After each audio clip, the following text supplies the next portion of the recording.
Hey, what's going on, man? Episode 20, and I want to avoid pod. Joined Yes, today by sir. my boy Nick. How you doing? Good. How you doing, bro? Hey, man, chilling, man. Trying to get it done. Trying to just continue our NFL series covering divisions on both sides of the conference today. AFC East, NFC East. We're gonna go ahead and just get right into it. AFC East.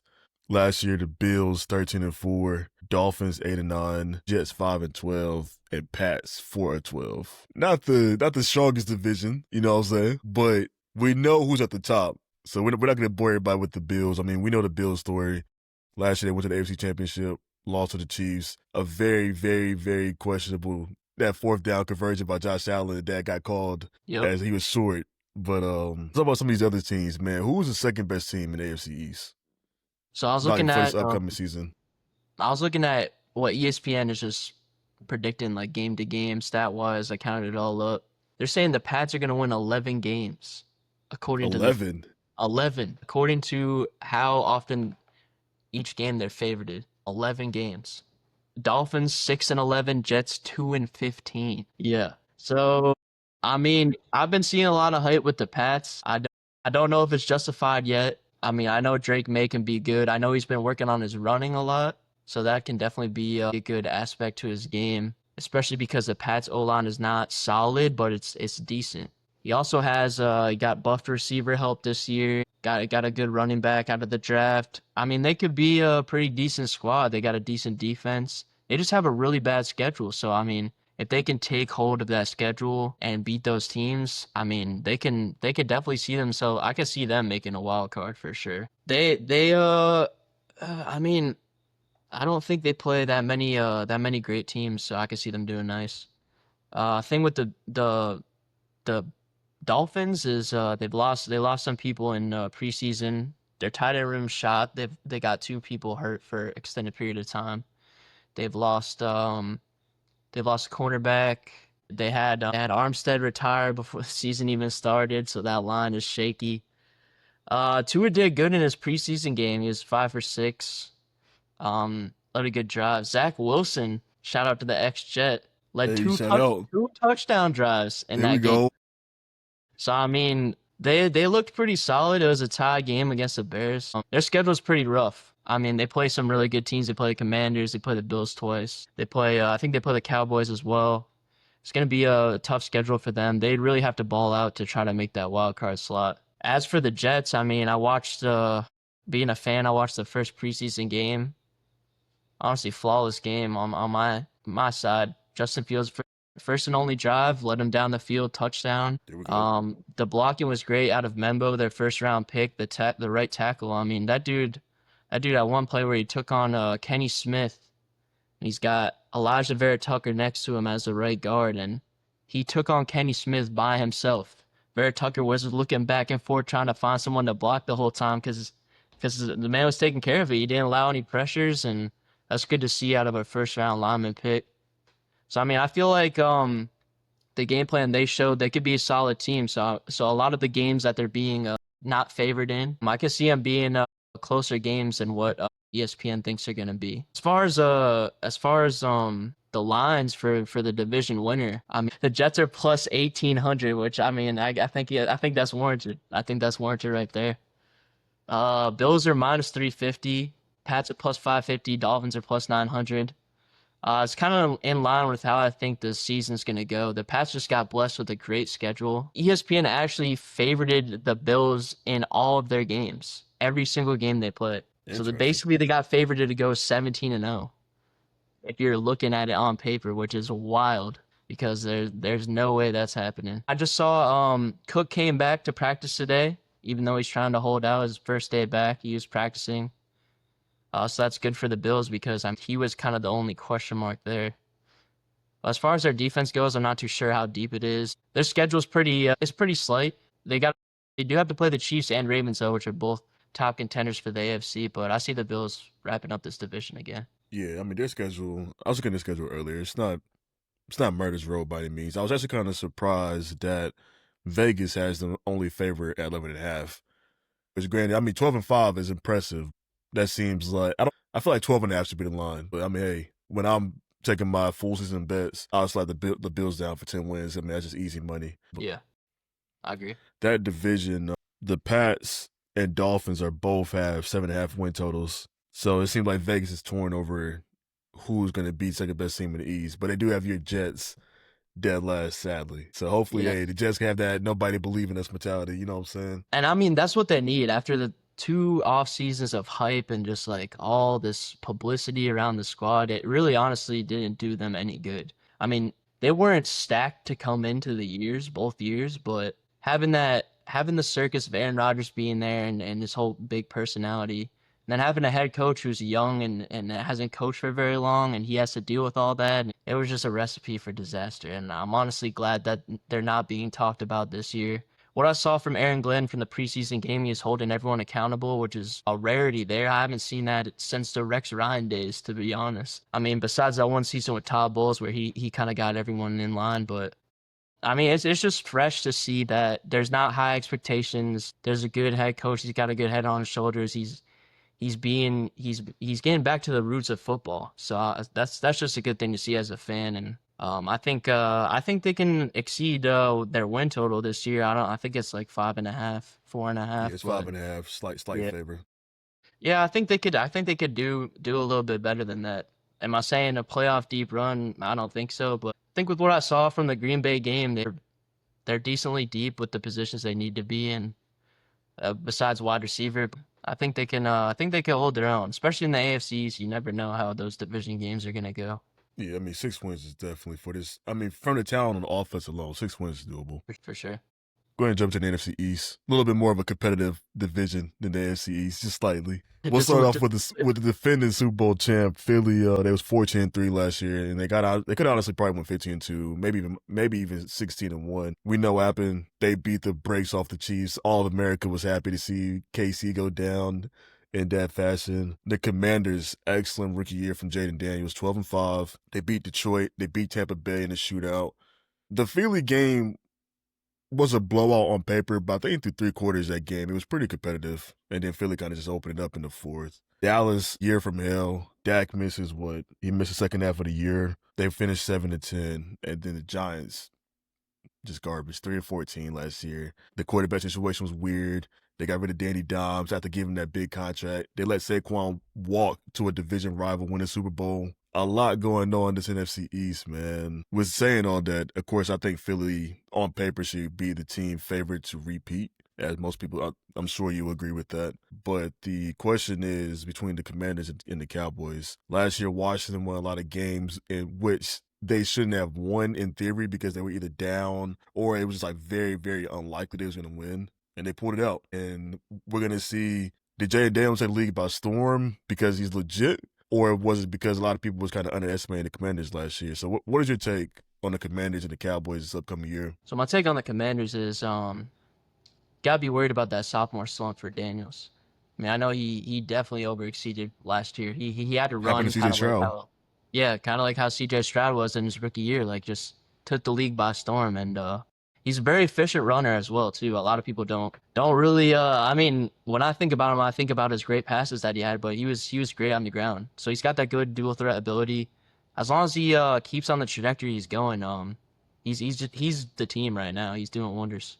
They I would say when it came to free agency, they definitely lost a couple pieces. You know, lost Jeremy Chin, their safety. They lost Allen on the defensive line, who was a big part of the boys in the I was trenches. surprised. He's been there for so long. And Right. this And is he's still a good like player. you finally get good. It's like, all right, we're going to let you walk, man. I agree. They should have kept the same thing going on with Terry. I mean, if you're performing, now's the time. You got a rookie quarterback on a rookie contract. This is the time to build around him and get the pieces solidified.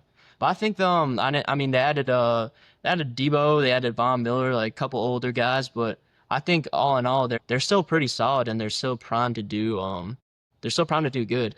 I didn't get to see their schedule, but I did look at their recent practice they had today. They had their gold versus burgundy scrimmage. So they had the burgundy squad was the first team offense, and the gold defense was the first team defense. And they kind of went at it, and the offense did not do good. Which I don't know if that's a good thing or a bad thing.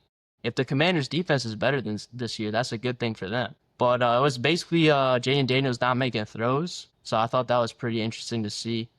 So I'm hoping he's not getting all wrapped into that slump. But I think if they can, their schedule's decent and they can perform like how they did last year, I think it will be. I think they could see a wild card for sure. It's just the NFC is so deep. It's so competitive that it's it's hard to really judge. There's a lot of teams I think that could kind of float around that wild card slot. As for Dallas, I mean, I don't know much about what they did on the defensive side, but getting George Pickens with CD with Dak, that is just what he needs, especially because they completely disregarded the running back position, which is so surprising to me because that was such one of the glaring needs from last year. Even though you had Dowdle run for 1,000, you Yeah, definitely had some not studs in the not an draft efficient that thousand you by could have any snagged means. up. You had some studs that you could have easily got. Why Jerry Jones is still there? Just I mean, blasphemous, to it's be like they could have honest. signed somebody or drafted somebody. Amari Hampton was right there with their first round draft pick, and I drew they him passed directly on to him. Dallas in the draft. I thought they were like, that's the perfect fit. They need a running back. Perfect fit, man. There's your guy. You're picking later in the first round. Like, there's your guy right there. So that completely surprised me.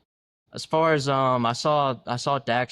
I think they're trying to make Dak take a pay cut so that they can give some of that money to Micah. That just goes to show Jerry's great decision making in these contracts, man, making Dak the number one paid QB. I think his days are numbered. To be honest, I think he needs to pass the torch sometime soon because he's losing his grip on that squad. There's been so many good players that have run past there in the past 5 years, and they just have not made it over that hump. It's really disappointing, especially if you're a Cowboys fan, because seeing some of those squads, especially having CD and Amari in his prime, having Zeke, like having one of the best offensive line for like 3 years in a row, so that's stuff like, yeah, I'm not sure. If Dak can perform, especially now he's got another threat on offense for passing game, I think they could do pretty decent. I haven't looked at their schedule extensively. I mean, you got to play the Eagles twice, you got to play the Commanders twice, even got to play the Giants twice. I don't think they're gonna be much, but you still never know with the division games. So Well, see, this is what I'm here for. Yeah, I was looking at the Cowboys' win total is dead even at 7.5, and I was like, that seems low. It's not. Their schedule was hell this year. They played the Commanders, the Broncos, the Cards, the Raiders, Eagles, AC, Detroit, Minnesota, Chargers, Commanders. I was like, that is a brute. They have by strength of schedule, they have the toughest schedule in the league. And what jeez. a way to welcome back Dak Prescott. It's like, all right, perfect. Like the first game of the year, like for the season opener, they got to play against Philly in Philadelphia. So I'm like, that is Story off the bat. wow. That is a tough start for the The Cowboys. fact that they're plus 600 to win the division is insane because of that Yeah, schedule it alone. should be plus 1,000. No, I'm not even being funny. Legit, it should be plus 1,000. Yeah, that's a little low for that, but yeah, that's a tough year for them. If they can buckle up and the offense can be like how it was a couple years ago, where it's like one of the best in the league, then they could definitely be a threat to mess with for sure. Just They I don't will know about miss. the defense. I don't know how good the unit's gonna be. I mean, you got people coming back off an injury, so if people can stay healthy, I think they could be all right. But I don't know. Giants are for sure not doing anything. So I could Yeah, talk the on the Giants for Giants a little sure. bit. They'll be dead last. They might be one of the worst teams in the NFC. I could talk Not on the might Giants. not might be. They will be the worst team in the NFC. Yeah, for sure. Yeah, I could. Yeah, I think It's the Saints, then it's the Giants. yeah. Because I the think Saints have no quarterback. that Giants defensive line, man, I don't care what team I am, I do not want to see them.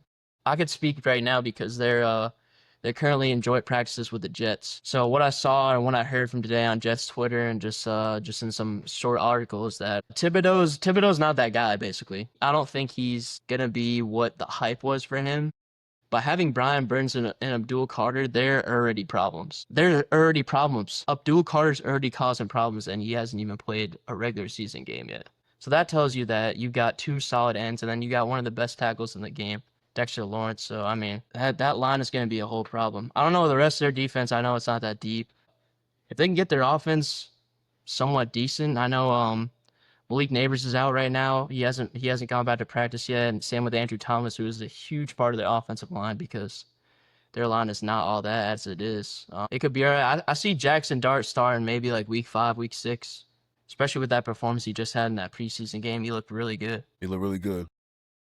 So I could see him basically taking the reins probably halfway through the year, especially if they're out of playoff contention. Do you think they'll pull a move where Russ Wilson has a sore pinky and like, hey, we're just gonna sit you out for the next 3 or 4 weeks? Because Hey, I don't if they understand want to why they start that brought off, Russ.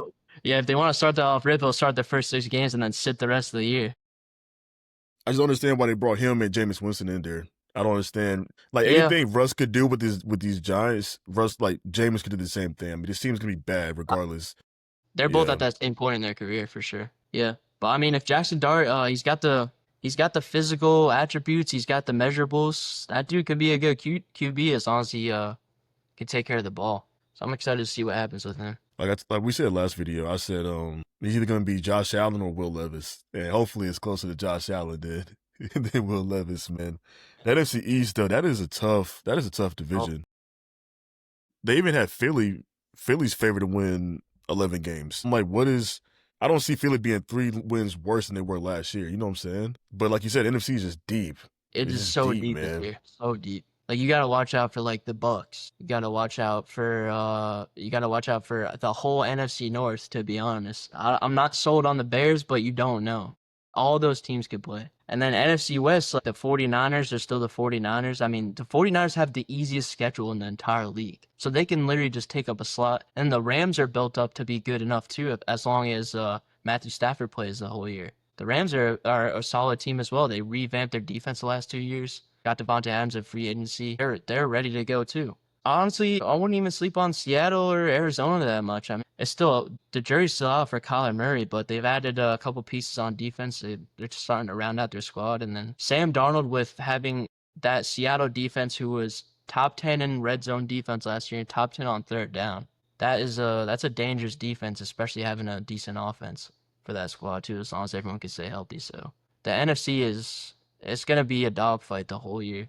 If you don't win your division, you're fighting to get that wild card spot. Yeah, the only team that's is basically another bye is when you play the Saints.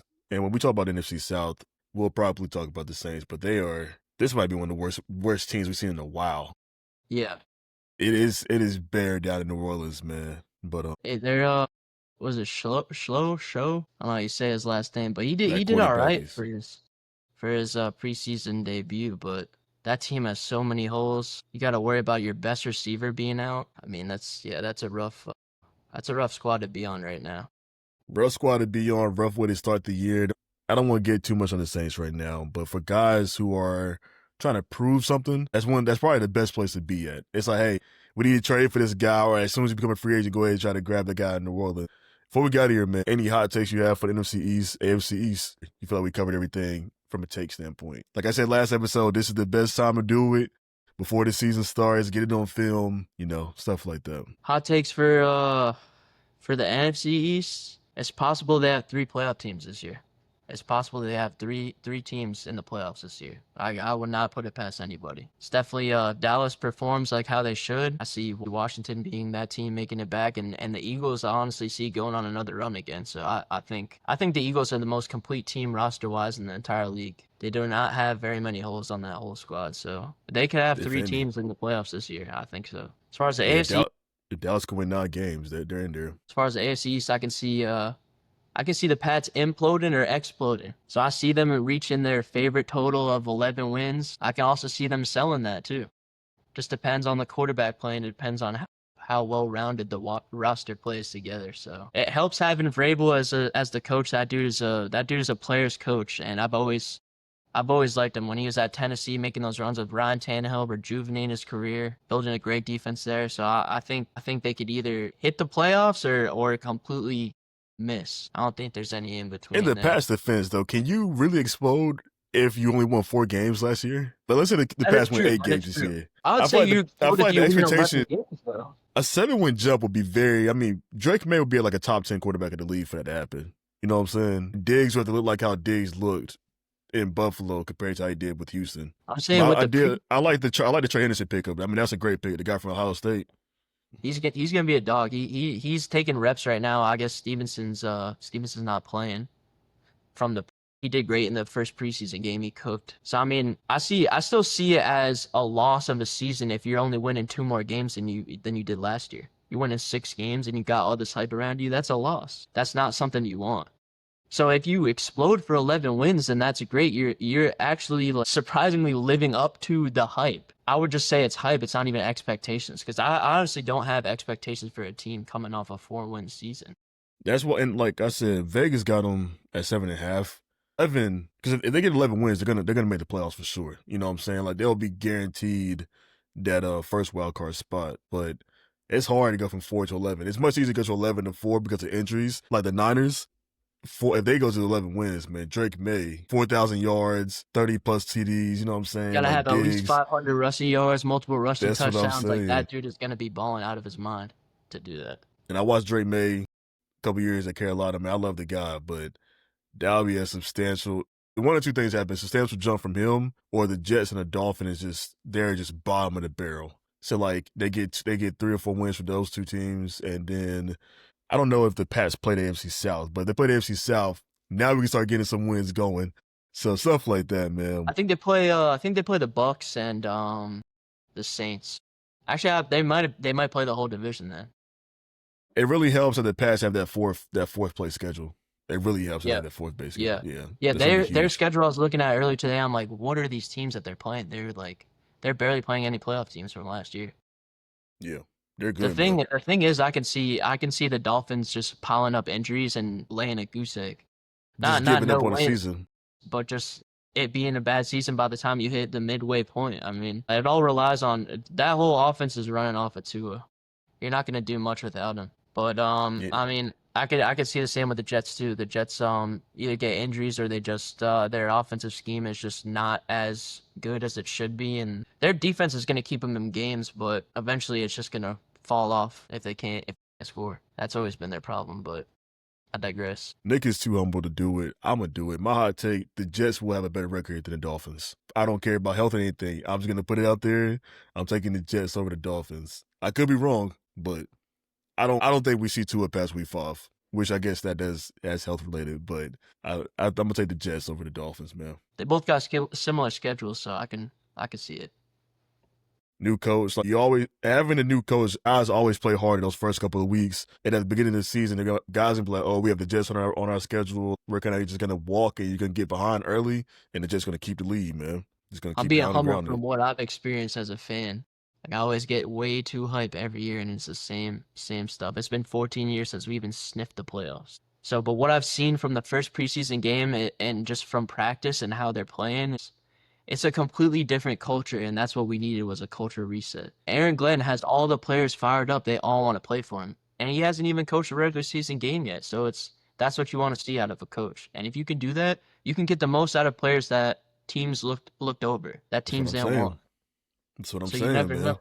You never know. You got to think. I mean, granted, there are teams much better than other teams, but these guys are in the NFL for a reason. Like, if they just play with pride, trust the game plan, and play as hard as they can, I mean, that could win you literally 2 or 3 extra games 100%. just from outplaying somebody. So, all right, man. Well, next episode, we're gonna cover the NFC West, AFC West. The AFC West is brutal. I can't wait to talk to you about it, man. But Nick, appreciate you jumping on, man. Until next time, bro.